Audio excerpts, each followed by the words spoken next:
Okay, welcome to Austria-Hungary, turn 9. Okay, before we get to the Austria-Hungary builds and movements, we'll take a look at the board and see where the game is. The Central Powers were off to a very, very early lead, and they are actually still winning. They have 10 victory points to the Allies' 7. But the Allies are starting to catch up a little bit. Now, the Russian Revolution didn't hurt. That gave the Axis, or sorry, not the Axis, the Central Powers 2 additional points right now. But in terms of where we're sitting, the Central Powers have 3 victory cities. They have 5 minor cities, so that gives them the 3 minor city and 5 minor city points. They have the Black Sea point, they have the Middle East oil point, they have the China point, they have the Russian Revolution point, and they have the Fate of Russia point. The Allies, however, have picked up a couple of major cities, Munich and Cologne. They also have the Western Front point, the Favorable Trade point, the Pacific Colony point, the Empire point, and the Africa point. So they are catching up, but there's only 2 rounds left, and so we'll see whether or not the Central Powers can keep their lead for the end of the game. So, in terms of what Austria-Hungary is going to do this turn, they have 41 IPCs to spend. They're going to buy a fighter, they're going to buy a tank, they're going to buy 2 artillery, and they're going to buy 7 infantry with their 41 IPCs. It's mostly non-combat, but they are going to try a naval attack. It's risky and probably will be silly, but they're going to do it anyway. But let's just move around all the pieces first. First off, in Western Ukraine, the 2 pieces there are going to move to Eastern Ukraine. The 2 pieces there are going to move to Western Ukraine. The 3 pieces in Western Ukraine are going to move to Galicia. The pieces in Poland are going to move to Silesia.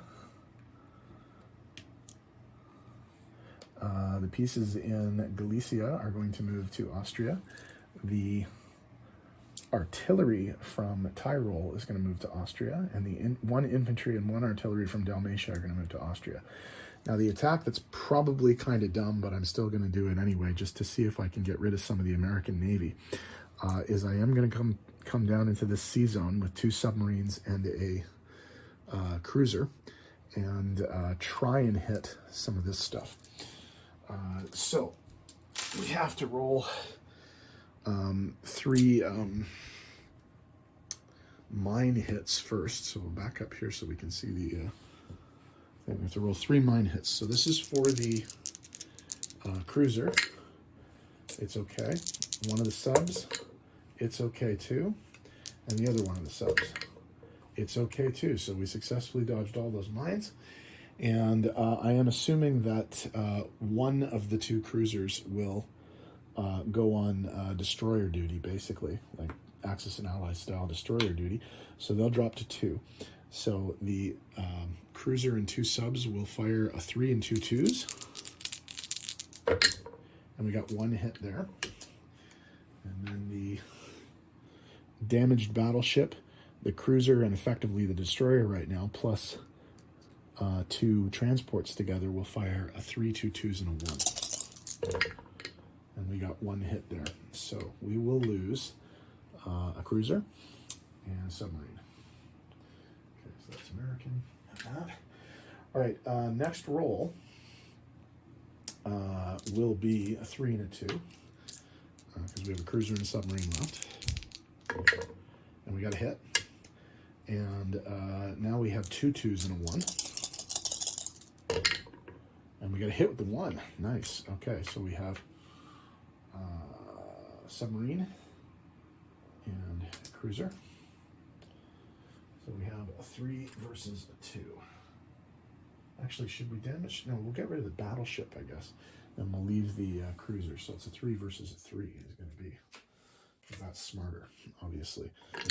So 3 versus a 3, or sorry, 3 versus a 3 and a 1. So here's the first 3, and they got a hit. Here's the second 3 and the 1, and they got a hit too. So the transports survive, but all of the American Navy is, or warships anyway, for the American Navy are destroyed. And we didn't get the transports, but maybe the Ottomans can get them. That's certainly an option. Okay, so in terms of battles, that was it. So we are just going to place all of the new stuff into Austria. And I'll tidy that up a little bit later, but a fairly formidable force in the capital right there. And in terms of money, nothing has changed, but let's see where the Austrians are sitting. They are sitting right now at 49 IPCs. They don't have any national objectives, and miracle of miracles, they are not actually being convoyed right now. So they're going to collect 49 IPCs, and next turn, the Russian Revolution will continue.